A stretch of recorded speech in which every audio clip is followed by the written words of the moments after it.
welcome to Jain Study Point. My name is Shruti Jain. I am your English teacher for class 10th. Students, आज हम अपनी first right की book की second poem करने जा रहे हैं which is Fire and Ice.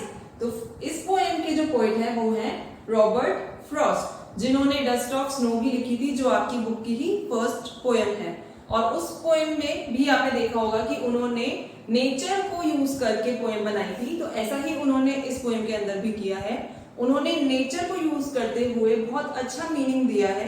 तो पोएम स्टार्ट करने से पहले हम जो पोएम के अंदर कुछ न्यू वर्ड्स यूज हुए हैं उनके बारे में जानेंगे। न्यू वर्ड्स हैं, फर्स्ट इज पेरिश। पेरिश का मतलब होता है डाई यानी मरना, एंड सेकेंड इज सुफाइस। सुफाइस का मतलब होता है इनफ। तो ये दोनों वर्ड्स पोएम के अंदर यूज हुए हैं। अभी हम देखेंगे उनको कैसे यूज किया गया है। तो इस पोएम के अंदर उन्होंने फायर और आइस से उनको यूज करके एक बहुत अच्छा मीनिंग दिया है, जो कि आप देखेंगे अभी पोएम में। पहली लाइन क्या है? सम से the world will and in fire, मतलब कि कुछ लोग कहते हैं कि जो हमारा वर्ल्ड है वो फायर से एंड हो जाएगा। सम से इन आइस, और कुछ लोग क्या कहते हैं कि आइस से एंड हो जाएगा। तो यहाँ पे फायर मतलब आग और आइस मतलब बर्फ नहीं है। उन्होंने फायर और आइस के मीनिंग्स दिए हैं। अब वो आप देखें, from what I have tested of desires, मतलब फायर को किससे कंपेयर किया है? डिजायर से। तो फायर क्या है? डिजायर, हमारी इच्छाएं। तो उन्होंने क्या कहा है?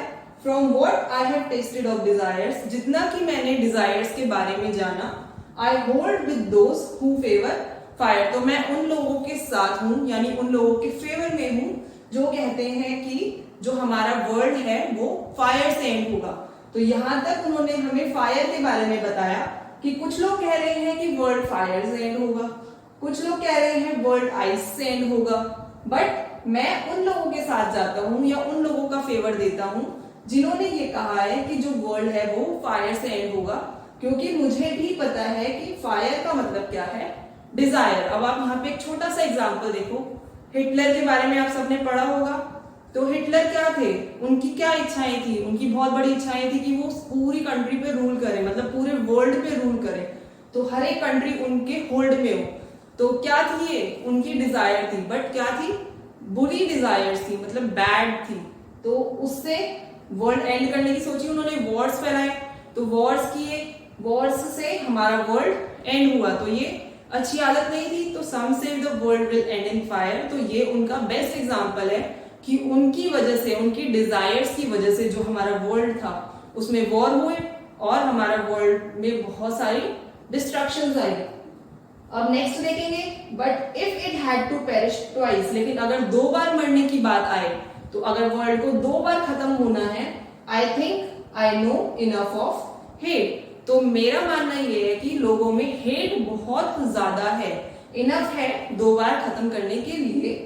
To say that for destruction ice, तो अगर ये बोलना पड़े कि आइस से डिस्ट्रक्शन होगी, is also great and would suffice, तो जो आइस है वो इतनी बड़ी है और इनफ है, सफाइस का मतलब मैंने आपको बताया इनफ है खत्म करने के लिए। तो यहाँ पे आइस को किससे कंपेयर किया गया?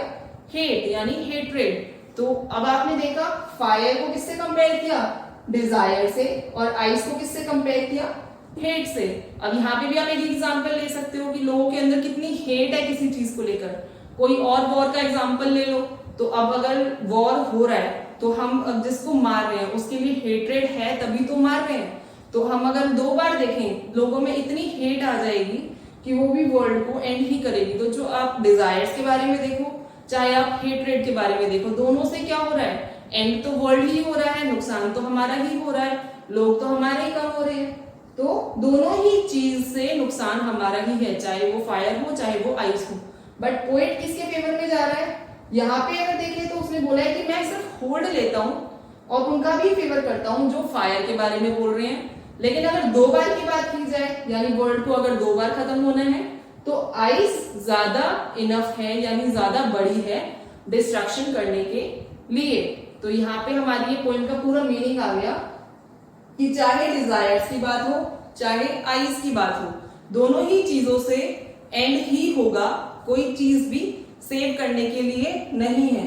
तो यहीं से ही हमारा क्वेश्चन बनता है, जो कि इस बुक का सिर्फ एक ही क्वेश्चन, मतलब इस पोएम का सिर्फ एक ही क्वेश्चन है, और what does the fire and ice stand for?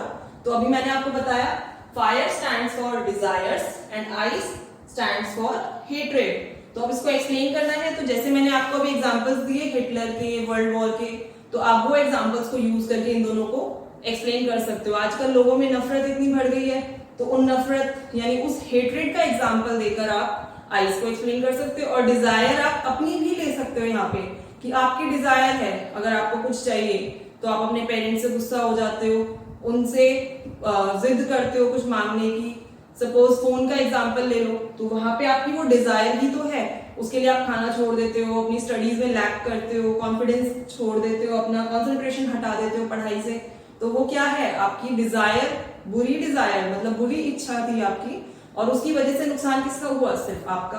तो ऐसे ही और भी होंगे आपकी तरह बच्चे, तो नुकसान ही तो कर रहे हैं अपना। तो चाहे वो फायर हो, चाहे वो आइस हो, यानी चाहे डिजायर हो, चाहे हेट्रेड हो, नुकसान किसका है? हमारा ही है। तो ऐसे आप एग्जांपल्स लेके उनको एक्सप्लेन करते हो, और ये हमेशा लॉन्ग क्वेश्चन में ही आता है और बहुत इंपॉर्टेंट पोएम है। मोस्टली क्वेश्चन आता ही है इस पोएम से, डस्ट ऑफ स्नो से भी आ जाता है कभी कभी, बट इस पोएम से, फायर और आइस से तो मोस्टली आता ही है। तो बहुत ध्यान से इस क्वेश्चन के आंसर को, अगर पोएम को 2 बार पढ़ेंगे तो बहुत इजीली आप आंसर कर पाएंगे। प्लस डिपेंड करता है आपके एग्जाम्पल पे, जैसे मैंने आपको बताया आप उसके एग्जाम्पल को यूज करके इसको एक्सप्लेन करें, बहुत इजी और बहुत अच्छा रहेगा। प्लस इसके अंदर एक क्वेश्चन और आ जाता है, that is rhyming scheme.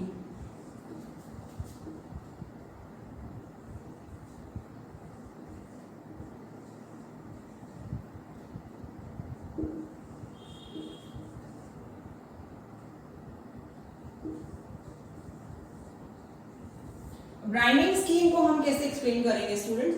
Rhyming scheme क्या होता है? आपको पोएम के हमेशा एंड वाले वर्ड्स देखने होते हैं, आप उनसे उसकी राइमिंग स्कीम बताओगे। अब आप यहाँ देखें, फर्स्ट लाइन का जो वर्ड है फायर और थर्ड लाइन का वर्ड है डिजायर, दोनों की राइमिंग वर्ड्स हैं, दोनों वर्ड बिल्कुल सेम है। तो हम इसको ए ले लेंगे, नेक्स्ट वर्ड डिफरेंट हो गया तो इसको ले लेंगे बी, ये फिर से सेम आ गया, इसको लेंगे ए, और ये फायर फिर से सेम आ गया तो इसको भी लेंगे ए। तो हमारी फर्स्ट स्टैंजा की राइमिंग स्कीम क्या हो गई? ए बी ए ए। तो ऐसे आपको ये क्वेश्चन आरटीसी के अंदर 1 मार्कर पूछा जाता है, तो आप ऐसे आंसर करेंगे, rhyming scheme A B A A. Next stanza देखते हैं, ट्वाइस आइस सफाइस, तीनों की एंडिंग यानी तीनों में राइमिंग सेम आ रही है, तो ये हो गया ए, ये भी हो गया ए, ये भी हो गया ए। अब ऐसे ही जो मैंने 2 लाइंस छोड़ी है, हेट ग्रेट, इन दोनों की राइमिंग सेम आ रही है तो बी बी। तो अब अगर हम इसको पूरी राइमिंग स्कीम को लिखेंगे तो कैसे लिखेंगे? ए बी ए। तो ये हमारा आंसर हो जाता है। हम इसको ऐसे आंसर करेंगे, ए बी ए बी ए। तो ये क्वेश्चन आपसे पूछा जाता है मोस्टली, तो इसको आंसर ऐसे करना होता है हमें। और एक चीज और, पोएट के नाम जरूर याद करें, जब भी आप पोएम कोई भी पढ़ें उसके पोएट के नाम को जरूर याद करें। तो आरटीसी में पहला क्वेश्चन यही होता है, what is the name of the poet. तो आपको ये जरूर पता होना चाहिए, जो भी आप पोएम पढ़ें उसके पोएट का नाम क्या है। That's all, thank you students.